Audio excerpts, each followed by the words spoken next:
स्वागत है बच्चों हमारे चैनल पर। हम आपके लिए लेकर आए हैं कक्षा 4 से 5 की प्रयास कार्य पुस्तिका विषय हिंदी में से कार्यपत्रक नंबर 26, 27, 28, 29, 30 और आकलन पत्रक 7।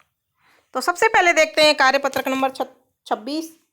इस कार्यपत्रक में लिंग की जानकारी देने वाले शब्दों की पहचान कर पाना एवं उनका वाक्यों में प्रयोग कर पाने की दक्षता दी हुई है।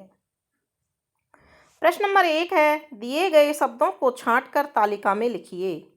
रोटी, नाव, पानी, बादल, गली, सागर, नदी, गुल्लक, लहर, नल, दाल, टॉफी, बाजार, कागज, चुटकी, हाथ, कूड़ा, आँख, आलस, साबुन।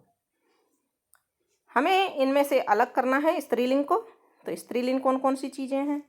स्त्रीलिंग और पुल्लिंग जानने का सबसे अच्छा तरीका होता है कि दिए गए शब्द को वाक्य बना लें। जैसे रोटी अच्छी लगती है, नाव अच्छी लगती है, पानी अच्छा लगता है। तो जिसमें अच्छी आएगी वो स्त्रीलिंग है, जिसमें अच्छा आएगा वो पुल्लिंग है। तो रोटी अच्छी लगती है यानी रोटी स्त्रीलिंग है, नाव स्त्रीलिंग है। इसके बाद में पानी पुल्लिंग, बादल पुल्लिंग, गली स्त्रीलिंग, सागर पुल्लिंग, नदी स्त्रीलिंग, गुल्लक स्त्रीलिंग, लहर स्त्रीलिंग, नल पुल्लिंग, दाल स्त्रीलिंग, टॉफ़ी स्त्रीलिंग, बाजार पुल्लिंग, कागज पुल्लिंग, चुटकी स्त्रीलिंग, हाथ पुल्लिंग, कूड़ा पुल्लिंग, आँख स्त्रीलिंग, आलस पुल्लिंग और साबुन पुल्लिंग। तो इस तरह से ये दोनों शब्द स्त्रीलिंग और पुल्लिंग अलग अलग होंगे। अगला सवाल है, दिए गए शब्दों से वाक्य बनाइए। पानी, तो पानी का वाक्य बनाएंगे, यह पानी बहुत ठंडा है। आप अपनी मर्जी से कोई भी वाक्य बना सकते हैं। बाजार, राजू बाजार से सब्जी खरीद कर लाया। रोटी, सीमा ने गरम गरम रोटी खाई। साबुन, यह साबुन सुगंध वाला है। कागज, यह कागज एकदम सफ़ेद है। विद्यालय, हम विद्यालय पढ़ने जा रहे हैं। प्रार्थना, सबने मिलकर ईश्वर की प्रार्थना की। भाईचारा, भाईचारा से रहना या भाईचारा ईद का त्योहार भाईचारे वाला त्योहार है। ऐसे भी हम इसको लिख सकते हैं। यहाँ ये रह गया है, इसको लिख लीजिए। भाईचारे वाला त्योहार कौन सा है? ईद। त्योहार ईद है। तो इस तरह से ये कार्यपत्रक नंबर हमारा 26 पूरा होता है। देखते हैं कार्यपत्रक नंबर 27 में क्या है। इस कार्यपत्रक में अनेकार्थी शब्दों की पहचान कर पाना व लिख पाने की दक्षता दी हुई है। नीचे लिखे शब्दों के 2 अर्थ हैं, दोनों अर्थों में प्रयोग करते हुए नए वाक्य बनाइए। जैसे वर, वर का मतलब होता है वरदान और वर का मतलब दूल्हा भी होता है। तो हम वाक्य बनाएंगे वरदान का, जिसका अर्थ वरदान हो। माता लक्ष्मी ने एक मानव को धनवान होने का वर दिया यानी कि वरदान दिया। दूसरा है दूल्हा, वर मिस दूल्हा, तो इसका प्रयोग होगा सीमा का वर एक इंजीनियर है यानी कि सीमा का दूल्हा एक इंजीनियर है। फिर है दूसरा शब्द पर, जिसका एक अर्थ होता है पंख और दूसरा होता है परंतु।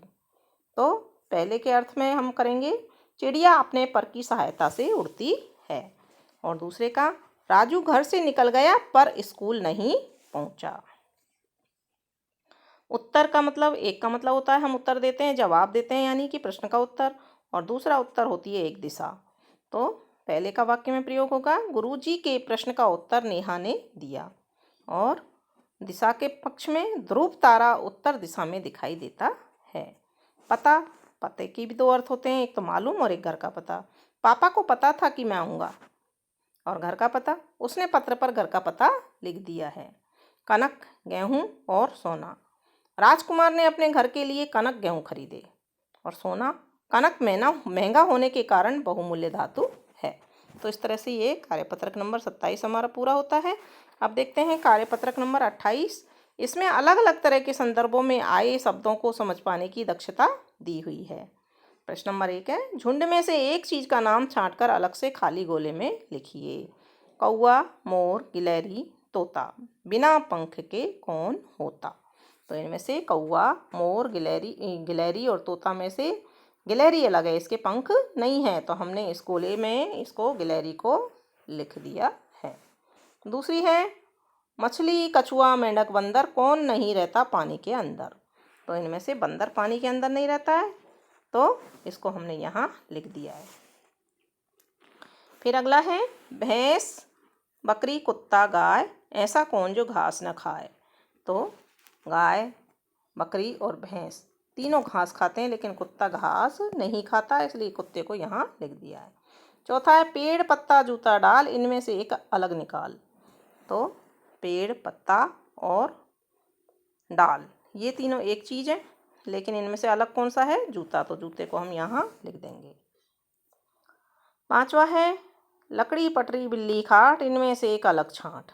तो यहाँ इन तीनों चीज़ों में से हम देखते हैं कि यहाँ सजीव, ये तो सब निर्जीव हैं, लकड़ी की हैं, और ये है सजीव, तो इसको हम यहाँ लिख देंगे। तो इस तरह से ये कार्यपत्रक नंबर 28 भी पूरा होता है। अब नंबर है आकलन पत्रक नंबर 7 का। पहला प्रश्न है, निम्नलिखित शब्दों में से सही वचन को पहचान कर उचित स्थान पर लिखिए। समोसे, लताएं, बस्ता, मकड़ी, जलेबियां, झील, साधुओं, घंटी, कक्षाएं और संस्था। एक वचन में लिखना है बस्ता, मकड़ी, झील, घंटी, संस्था, और बहुवचन में लिखेंगे समोसे, लताएं, जलेबियां, साधुओं, कक्षाएं। जो एक से अधिक है उनको बहुवचन कहते हैं, तो उनको हम यहाँ लिख देंगे। प्रश्न नंबर 2 है, निम्न के शब्दों के आगे उनके उचित लिंग लिखो। नहर, स्त्रीलिंग। सूर्य, पुल्लिंग। दांत, पुल्लिंग। यमुना, स्त्रीलिंग है, ये यहाँ रह गया है, तो इसके आगे आप स्त्रीलिंग लिख लें।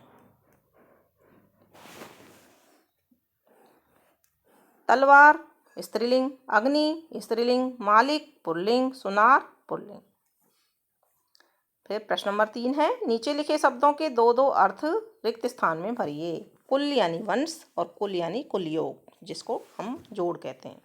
गुरु यानी बड़ा, और गुरु यानी शिक्षक यानी गुरुजी जो होते हैं। चरण यानी प्रकार या स्तर, और चरण यानी पैर। तीर यानी किनारा, और तीर यानी बाण। जो नदी का किनारा होता है उसको भी तीर कहते हैं, और बाण होता है उसको भी हम तीर कहते हैं। प्रश्न नंबर 4 है, निम्नलिखित शब्दों से एक एक वाक्य बनाइए। कछुआ, कछुआ जल तथा थल दोनों पर रहता है। बैलगाड़ी, बैलगाड़ी बैठने में सामान ले जाने के काम आती है। खेत, गेहूं खेत में उगते हैं। तालाब, तालाब में पानी कम है। फिर है प्रश्न नंबर 5, निम्नलिखित वाक्यों के आगे सही या गलत का चिन्ह लगाइए। मगरमच्छ नभचर प्राणी है, गलत, तो हमने गलत का चिन्ह लगा दिया है। किसान खेत में काम करता है, सही है, तो यहाँ सही लगा देंगे। तालाब का पानी पीने के योग्य होता है, गलत, तो यहाँ गलत लगा दिया। हमें कचरा सदैव कचरा पात्र में ही डालना चाहिए, सही, तो यहाँ हमने सही लगा दिया है। तो इस तरह से ये आकलन पत्रक पूरा होता है। अब है कार्यपत्रक नंबर 29। इस कार्यपत्रक में वाक्यों में उचित सर्वनाम का प्रयोग कर लिख पाने की दक्षता दी हुई है। प्रश्न है, सही शब्द चुनकर रिक्त स्थानों की पूर्ति कीजिए। शब्द दिए हुए हैं, तुम, तुम्हारा, तुमसे और तुमने। रवि, तुम कहाँ जा रहे हो? तो यहाँ आ जाएगा तुम। मुझे तुम्हारा पेन चाहिए, यहाँ तुम्हारा आ जाएगा। राम ने पूछा, कल तुमने क्या खाया था? तो यहाँ तुमने आ जाएगा। वह तुमसे मिलने आया था, तो यहाँ तुमसे आ जाएगा।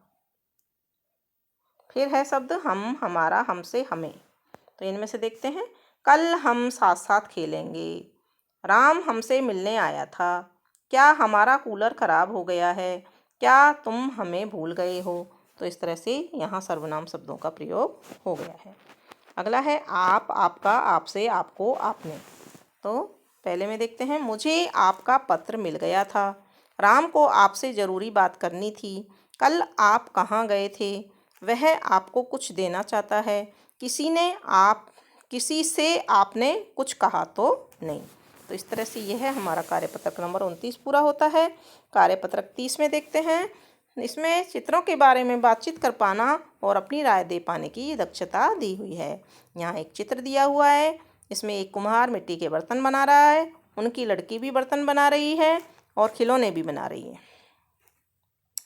प्रश्न है, दिए गए चित्र को ध्यान से देखिए और लिखिए, ये लोग कौन हैं? तो ये लोग कुम्हार हैं जो कि मिट्टी के बर्तन बनाने का कार्य करते हैं। ये लोग किस चीज़ से बर्तन व खिलौने बना रहे हैं? ये लोग मिट्टी से बर्तन व खिलौने बना रहे हैं। प्रश्न नंबर 3 है, इस चित्र में कौन कौन से बर्तन व खिलौने हैं? तो हम देख रहे हैं इस चित्र में थाली, गिलास, कटोरी, हाथी, घोड़ा, तोता, मटकी, ये सारी चीज़ें यहाँ बना रहे हैं। तो इनके नाम यहाँ लिख देंगे, थाली, गिलास, कटोरी, हाथी, घोड़ा, मटका। तो इस तरह से ये हमारा कार्यपत्रक नंबर 30 पूरा होता है।